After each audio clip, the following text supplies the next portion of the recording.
Good morning, good afternoon, and good evening, everybody. Thank you for tuning into another Super Cheese video. And I've been underway on 2400 rating challenges in Solo Shuffle. And one thing that it has revealed to me is which specializations are ridiculously easy to accomplish high ratings with minimal effort and minimal experience. So in today's video, we're going to be covering one of the best specializations and things about it that you really need to look to exploit that are easy to do, that are going to skyrocket your rating. And that specialization is the Beastmastery Hunter. This one is an absolute beast. It's just instant cast damage. You're able to have perfect positioning, instant CC, a very stress-free experience. So when facing warlocks or casters, you want to play at the pillar, line of sighting in and out from the pillar, weaving in your global cooldowns while also avoiding theirs. They're going to get incredibly tilted while you completely immune their damage and get basically your entire full damage. We have already forced Unending Resolve every cooldown from the warlock. As the warrior swaps to us, we're going to Trinket out a Stormbolt, use Roar of Sacrifice on their Warbreaker. You always want to be using Roar of Sacrifice during enemy offensive cooldowns. This is going to prevent the likelihood that you get critically striked and taken out of the match.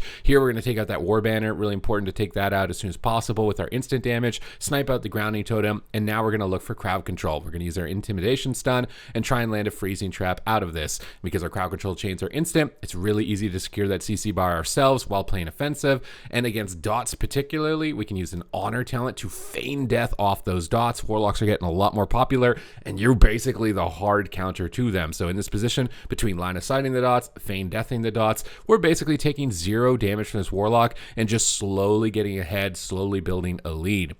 Now, with this build of Beastmastery Hunter, which the talents will be linked down in the description below, you do want to be pressing Kill Command as frequently as possible. It's going to have a chance to summon a Dire Beast and really amplify your damage. And you want to be weaving a Barbed Shot between your kill commands, because Barbed Shot will have a chance to reset your kill command, just getting you more. Here we've got Polymorph on the Shaman, so we're starting to get more offensive. We're leaving our pillar, and we'll reposition towards the center of the map. But you do always want to make sure you've got somewhere to line of sight. So I immediately go to the nearest point of line of sight and start doing that bob and weaving around the corner, around the corner. Strategy still works 15 years, whatever that is, later.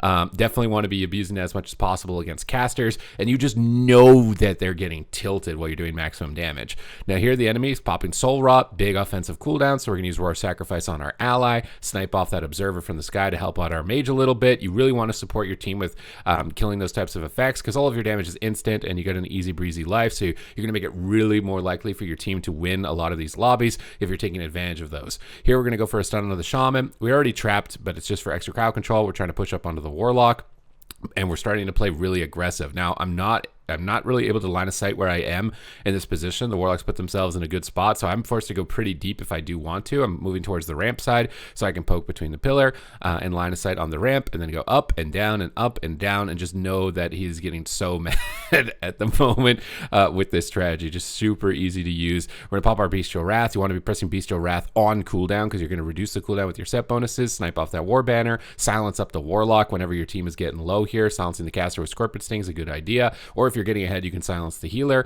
but in this position, obviously, we're falling behind. So we're keeping the pressure up. We're going to go for our Death Chakram, disengage over towards the Shaman. We really need to start looking for crowd control. You can use Tar Trap to land a trap, or you can use Scatter if it's absolutely necessary. So we're going to use Tar Trap here, snare the target, make it really easy to snipe that Freezing Trap. Now we've isolated the Warlock. We're pushing out into the middle of the map. We've got Roar of Sacrifice available in Aspect of the Turtle. We're going to use our Scatter Shot here onto the Warrior, I believe, in a moment. It's really good to use Scatter Shot on the off DPS when you're not playing with like a dot class. So I've got a mage. We're all single target on the warrior, or on the warlock. We get a double Ring of Frost. We got the warlock really low. Dampening's getting really high. Bestial Wrath is up, but they're starting to connect to me, and I'm going to retreat away. This is the Warbreaker from the warrior, so we're just going to retreat away from that and avoid damage and just let our pets do work. I mean, look at this. This guy's 10% health. I'm not even in his line of sight. He's on the other side of the map, just dying to my T-Rex and my little core buddy. They're just going to town on him. The Shaman's just really struggling. We're going to stun up the Drain Life because Shamans don't heal. So the Warlock's going to be the main source of healing, so we're going to stop that right away, and boom, top damage meter. Avoided all of the damage, absolutely tilted that Warlock's pants off, as you're going to tilt pretty much every caster in the game with this type of playstyle and utilizing the specialization. It's really easy to be able to skyrocket on this spec. It's just does a huge amount of pressure on a single target. You can get the crowd control even if you're getting pressured. You can get the crowd control even if you have to push in, into multiple enemies that might otherwise disrupt you if you were a mage or something, casting a polymorph or a bouncer, casting a clone. And that's what makes this specialization so powerful. And not to mention that you synergize with pretty much every melee DPS in the game, and you almost counter every caster in the game. So you're just covering a huge spectrum of advantages while being easy to play, and easy to execute, and easy to maximize on your potential and your damage. So now in this round, the Warrior's on our team, so we're playing a bit more of a cleave. So we got to really focus on protecting our Shaman from crowd control against something like a mage and a warlock. So using our scatter shot to stop crowd controls, our counter shots as well to stop it. We're going to just start position at the pillar, around the corner, around the corner. I can see a lightning lasso there onto my warrior, but pushing in at the moment would be kind of exposing myself, and my shaman's in a good spot just to heal him without being CC'd. So we're not panicking. We're not running in right away. You want to start with damage, start building up your momentum, and start baiting cooldowns. Because look, we already forced on any resolve. I haven't even CC'd, much like game number 1. A lot of hunters, I think you start crowd control right away. You can if you camouflage in through the map. Honestly, that probably would have been a better idea. At the start of a game, you could just camouflage in stealth to the enemy healer, land a trap from stealth, and get it. Here I see Arcane Surge. My warrior's overextended, so I'm going to use Roar of Sacrifice here to deny those cooldowns. And then I'm going to start pushing in, stun the shaman when I see the warlock stun. So paying attention to your teammates' crowd control on the enemies to coordinate yours with is going to get you really far ahead, and you can get Gladius to see this. When we trap the healer, you can also scatter the off DPS and isolate your target. And we made that push right after ending resolve, so he's very susceptible to taking a lot of damage at the moment based on the timing that we've made for our push here. Our pets are caught in a Ring of Frost, unfortunately. Ring of Frost is actually a really detrimental spell. Honestly, I think it's oftentimes worthwhile to interrupt it. We got a Lightning Lasso here on the mage. We're also getting pressured so much that the shaman needs to drop down a Spirit Link Totem just to be able to heal through the damage. We're getting Dragon's Breath. We're not panicking. We're not going to trinket that just yet. We're just going to keep our pressure up. Could have used Feign Death on the UA that this Warlock had on me. You do almost always want to Feign Death off UA as soon as possible. We got a Stormbolt. Again, pay attention to your crowd control from your teammates because they might help you land a freezing trap. So pay attention to the enemy healer when you're pushed in aggressive so you can trap off of their stuns, and getting Gladius is going to be a really good way to know that. I was just looking at this frame here and saw Stormbolt is up. I should probably toss out a freezing trap after this. We're going to kick out a Drain Life, and we're fully dotted here, and I should have used Feign Death. This is where, like, yeah, okay, so we jump off the side and we Feign Death so they can't reapply the dots. You just really want to be making sure dot classes, Shadow Priest, Warlocks, and even Bouncers and Ellies are getting minimal uptime of their dots. Here we're playing pretty aggressive. I get a silence on the Shaman right when my warrior gets really low, so this is honestly risky. I could have silenced the mage as well, and I think it would have been just as fine, but we scatter the mage instead. We got our Tar Trap, but we're just doing damage, man. We're just trying to run this guy down. He ports away from his Shaman. We could Trinket this Sheep. We don't have a kick just yet, but we get Dispelled. Trinket and Interrupting is a really good way to offensively use your Trinket. We're going to go for a stun into a trap. Shaman trinkets out of this. We're trying to land a root, but this mage is being really annoying, and we've got Sharpened Blade, so we don't really need CC on the Shaman, so we're going to kick the Polymorph to stop him from peeling and just run down the Warlock, chop him up, Blade Storm him down, and send him packing. So you can see this specialization. I was already going like 5-1 in most of my lobbies right away, just skyrocketing immediately with very little experience on the specialization, and it's just super new player friendly. If you're executing on these tips that I'm covering here in this video, like, you're going to absolutely breeze your way through. The only thing is, you might get attacked by melee DPS. What to do in those instances? That's when you really want to be abusing your Steel Trap and your Tar Trap, and the reason these two traps is that they don't DR. So you can use Tar Trap on a melee DPS, and if they use a freedom breaking effect like Tiger's Lust or Blood Rage and a Fury Warrior, you can drop a Steel Trap and they'll just get rooted for 8 seconds and be stuck. So it's all about baiting enemies to use their Dispel, or baiting basically just a Dispel on the Tar Trap route, so you can land a full Steel Trap route and never let them move.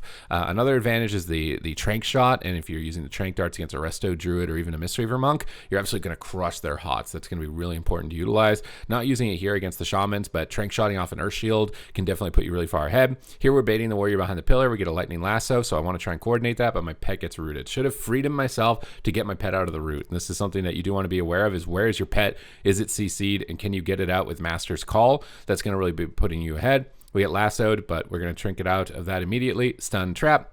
We're going after the mage around the corner, and we're just going to pressure the mage, try and purge off the Alter Time here with Trank Shot. You always want to be looking for that. It's this little icon up here on a mage. If you manage to Trank Shot that off against a mage, Nighty Night Mage, they're going to hate you. It's going to be the best play you've ever made in your life. But now I'm overextended behind the pillar, so we're going to pop our Survival of the Fittest and Roar Sacrifice on the Arcane Surge. And we're just going to tank his damage, keep attacking, silence up the Shaman. We've got pressure on the Warrior from the Warlock's dots. We've got pressure on the Mage. Want to be killing these Healing Tide totems, and it's really easy to do as BM. Just send your pets on them, press Kill Command or Cobra Shot, and that thing's going down really fast. Swapping some damage over to the Warrior. And when you're playing with a dot class, you can actually Barb Shot different targets because it'll apply a bleed. So I can Barb Shot the Mage, and then I can switch switch over and I can barb shot the warrior the next time I get one. And you can kind of play like a dot class. So you can get this kind of multi-flexed play style. We go for a scatter into a freezing trap, too far away to tar trap. I don't want to run into that ring of frost. That's why I decided to go for a scatter. And because I'm playing with a warlock, I don't really want to scatter off his dots. That is something that, you know, dot classes are going to hate you for. You should really only scatter shot like the warrior in this game if it's absolutely necessary and your warlock is going to die.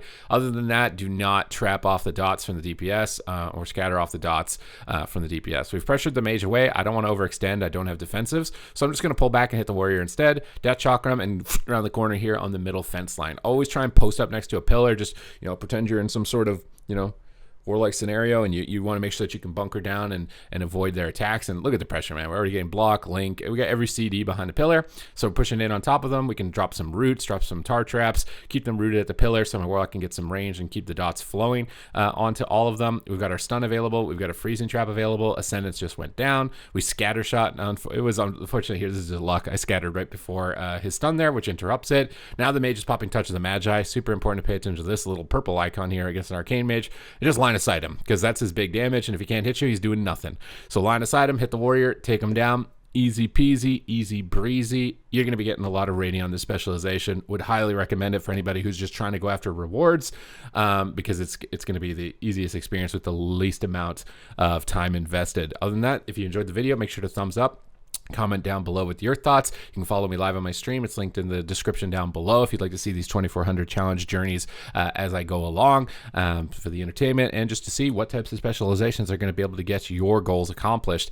Other than that, thank you very much for watching the video, and I will see you in the next one.